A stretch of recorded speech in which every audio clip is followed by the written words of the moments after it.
Goeiemôre liewe familie, wat 'n wonderlike dag is dit om weer tyd in die woord van die Here te kan spandeer hier aan die einde van 'n week en eintlik aan die begin van die volgende week. En dit bly vir my 'n voorreg om saam met julle te kan wees op hierdie reis waarop ons as Bridgetown geloofsgemeenskap is om sin te maak van die woord, om sin te maak van die tye waarin ons leef, om sin te maak van dit van die Here wat die Here van ons verwag. Ek sit vanmôre, soos julle sien wat die video kyk, hier voor 'n hangkas. Nou die rede hoekom ek hier voor die hangkas sit sal nou baie duidelik word. Maar ek wil sommer net ook begin deur te sê ek het hierdie week te doen gehad met 'n groot klomp mense.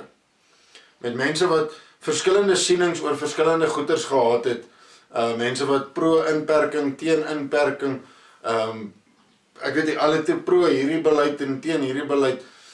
Was ek hierdie week nogals baie ingetrek in gesprekke in waar mense verskillende opinies gehad het oor dieselfde ding, eintlik maar. En ek het toe bietjie gaan dink daaroor in die week en bietjie gaan worstel met hoekom is ons so die hele tyd, as ek dit nou maar so kan sê, en dit wat ons vanoggend oor gaan gesels uit Markus 8 uit, gaan vir ons dit bietjie duideliker maak, dink ek hier aan die einde van die erediens. Maar voordat ons verder gaan, voordat ons begin, kom ons neem net 'n oomblik, kom ons raak stil en kom daar waar ons as families is, kom ons bid net saam.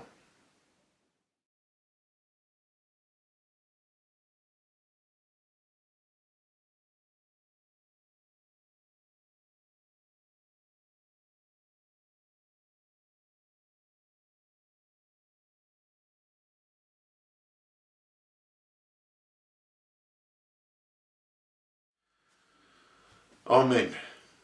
En nou soos ek sê, familie, gesels ons vandag bietjie uit Markus 8 uit.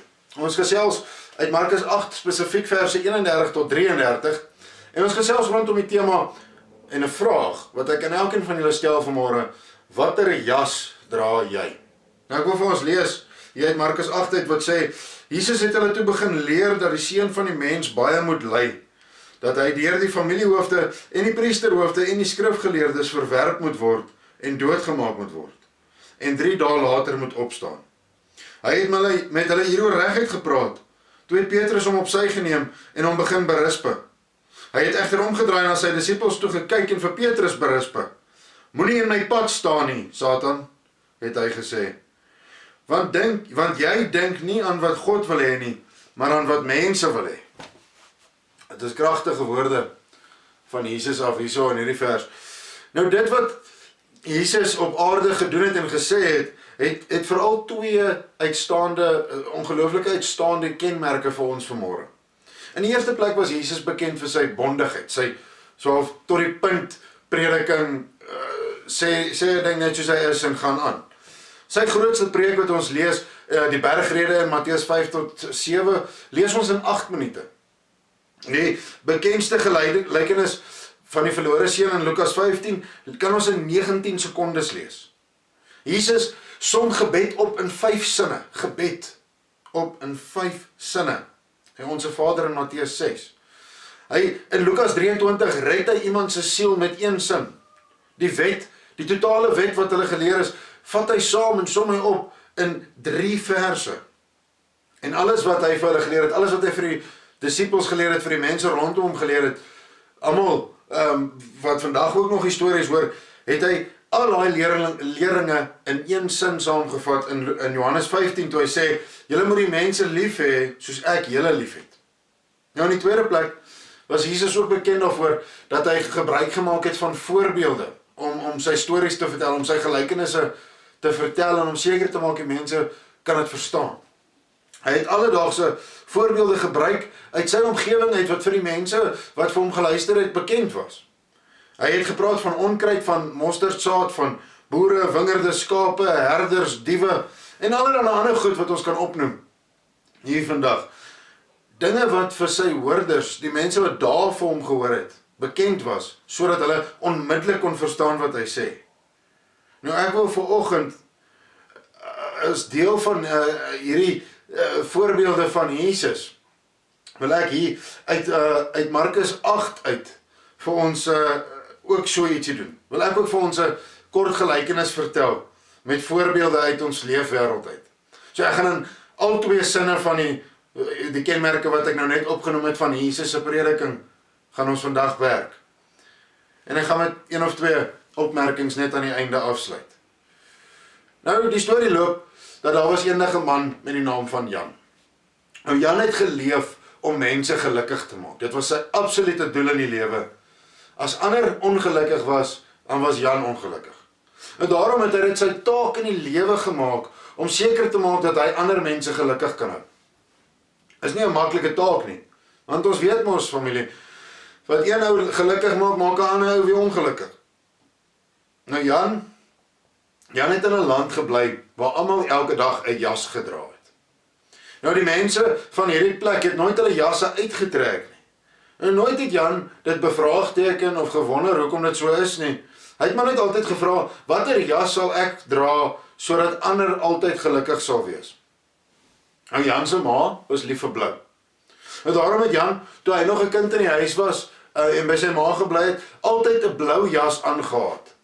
Want dit het sy ma gelukkig gehou. En omdat Jan nie eintlik veel die huis verlaat het nie, was hy gelukkig, want sy ma was gelukkig met sy blou jas.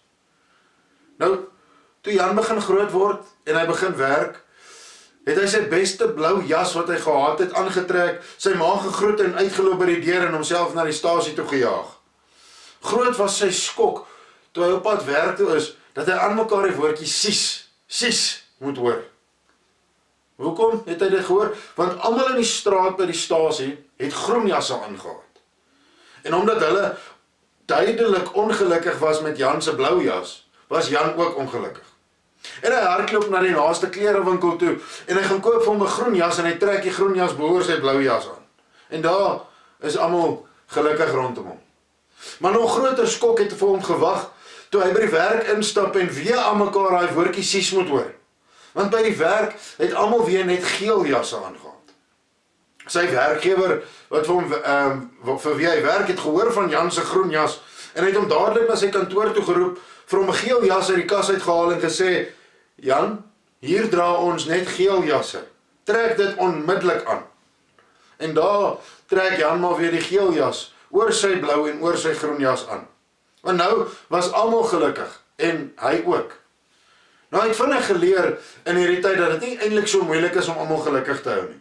Want wanneer hy die middag huis toe gegaan het, as hy by die werk se deure uitgestap het, het hy vinnig sy geel jas uitgetrek en met die groene gestap tussen die groen jasse. En almal was gelukkig. En dan net voor hy by sy tuinhekkie van sy ma se huis gekom het, het hy vinnig weer die groen jas uitgetrek en sy blou jas vir sy ma gewys. En dan was sy ma ook gelukkig en so was hy ook gelukkig. Nou so, op hierdie manier het Jan uitgevind dat hy eintlik 'n besondere gawe in die lewe het. Hy kon baie vinnig van jas verwissel. Of hy kon baie vinnig eintlik van kleur verwissel. Enige tyd kon hy enige kleur wees en almal was gelukkig. Nooit was al konflik in sy lewe, skewe kyke of het hy ooit weer daai woordjie sies moes hoor nie. Jan was so gewild by almal oor hierdie, dat hy later die burgemeester van die dorp geword het. Almal het van hom gehou. As mense met geel jasse met hom kom praat het, het hy vinnig sy geel jas aangetrek.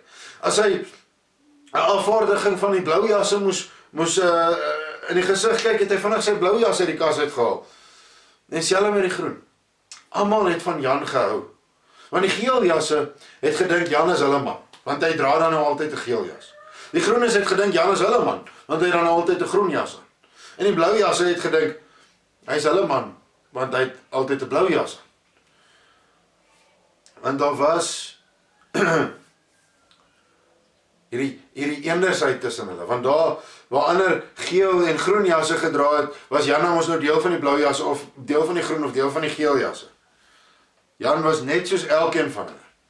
Nou Jan se lewe, hierdie verkleermannetjie lewe van hom, het eintlik so aangehou tot 'n klomp geel jasse een oggend in sy kantoor ingestorm het, en skree, ons het op 'n misdadiger afgekom. Hy moet tereggestel word. En die man is voor Jan se lesenaar ingestoot. Nou groot skrik Jan toe nou op hierdie oomblik toe hy sien, hierdie man het nie 'n jas aan nie, geen jas nie. En Jan se eerste vraag is, maar waar is jou jas? En die man het geantwoord, ek dra nie een nie. En Jan vra vir hom, het jy een? Hy sê, maar ek wil nie een hê nie. En Jan kyk hom snaaks en hy sê, maar hoekom wil jy nie 'n jas hê nie? Almal dra 'n jas. Dis hoe dit werk hier, broer. En die man antwoord, hy sê, ek is nie van hier nie. Daar waar ek vandaan kom, dra ons nie jasse nie. Maar waarvan reageer Jan? As die mense, waarvan as die mense hier nie daarvan hou nie? Wat daarvan as jy hulle nou ongelukkig maak? En die ou sê vir hom, ek soek nie alle mense so goedkeuring nie. Ek het nie gekom om soos almal van julle 'n jas aan te trek wat almal pas nie. Ek het gekom om die waarheid te verkondig. Nou wat is die waarheid waarvan jy praat? Het Jan vir hom gevra. Maar voordat hy kon antwoord, het die mense van die dorp buite begin saamdrom en hulle het begin skree, gooi hom in die tronk, gooi hom weg, maak klaar met hom. Nou Jan het vinnig buitenkant toe geloer en gesien dat die mense wat buite staan en skree, groen jasse aan het. Hy het sy groen jas aangetrek en gaan sê, daar is niks fout met hierdie man nie. Nee, skree hulle, hy het nie 'n jas aan nie, hy moet tronk, hy moet weg. Terug na die kantoor toe, staan die geel jasse en wag vir hom. Sies, sê hulle vir Jan met sy groen jas aan. En vinnig trek Jan weer sy geel jas aan. Maar voordat hy nog verder kon praat, loop sy ma in sy kantoor en want sy hoor toe nou van hierdie storie met haar blou jas. En Jan is in 'n hoek vasgedruk. Want watter jas moet hy nou aantrek? Wie se kant moet hy nou kies? Jan was in verskriklik baie dele geskeur. Is hy nou aan die kant van die blou is, die groen is of die geel is? Of is hy aan die kant van die man voor hom? Ek kan nie almal tevrede stel nie, antwoord Jan. Ek kan hulle nie tevrede stel en jou vrylaat nie, sê hy vir die man. Hy sê, help my. Maar die man het geantwoord. Of die man het nie geantwoord nie. Asseblief, smeek Jan vir hom, praat met my. En die man met geen jas aan, sê vir Jan met sy baie jasse, een woord. Hy sê, kies. Maar ek kan nie, sê Jan, en sy hande in die lug gegooi vir die mense gesê, man, vat hom net, ek is klaar hiermee, ek was my hande in onskuld. En al het Jan geen keuse gemaak nie, het hy geweet dat hy wel 'n keuse gemaak het. Nou die man is weggelei en Jan het alleen in sy kantoor agtergebly. Niemand om gelukkig te maak meer nie. Heeltemal alleen, net met sy jasse rondom hom. Ek sluit amper af, soos ek sê, lekker kort vandag. Die vraag vanoggend, liewe familie, is in die tyd wat voor lê, in die keuses wat ons moet maak, in die reis waarop ons elkeen is, ons geloofslewe, ons kinders se lewens, ons betrokkenheid in die samelewing, ons betrokkenheid in die kerk, ons persoonlike verhoudings. Hoe gaan ons kies? Ons persoonlike stilte tyd. Hoe gaan ons kies vir God se opdrag van liefde en vergifnis op die einde van die dag? Watter jas moet ons aantrek? Of gaan ons geen jas aantrek? Mag God net nooit, maar nooit vir ons sê wat hy in Markus 8 vers 33 vir Petrus sê nie. Jy het nie gedink aan dit wat God wil hê nie, maar aan wat die mense wou hê. En hy het hom weggestuur van hom af. Mag ons dit nooit hoor nie. Watter jas gaan jy kies? Amen.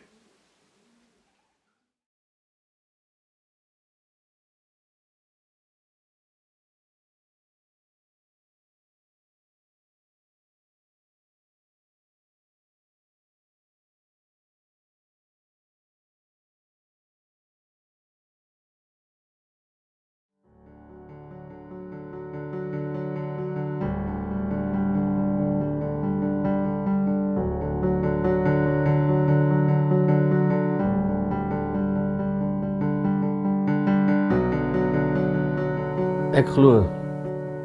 Ek glo, Ek glo in God die Vader, die Almagtige, die skepper van die hemel en die aarde.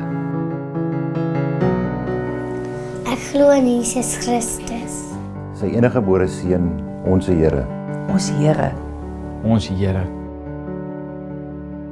wat ontvang is van die Heilige Gees, gebore is uit die maagd Maria, wat gelei het onder Pontius Pilatus, gekruisig is,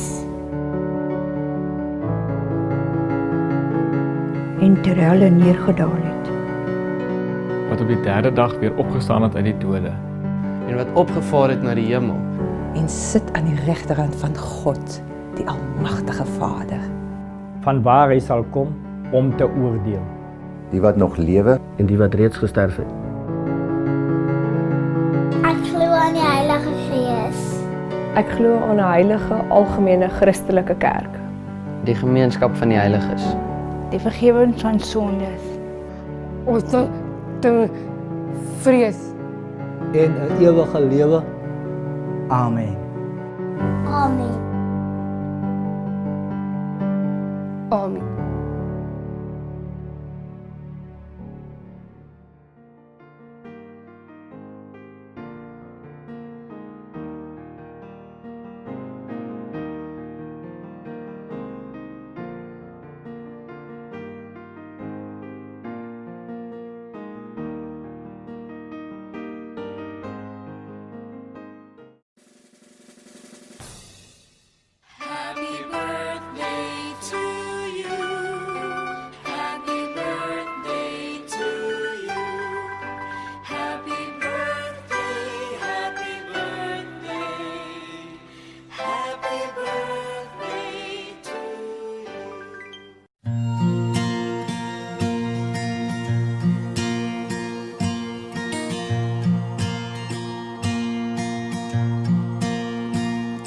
As ek stil word en ek praat met die o Heer,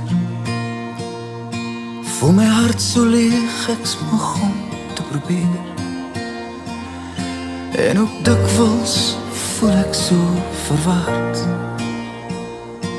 oor die sondeskuld diep hier in my hart.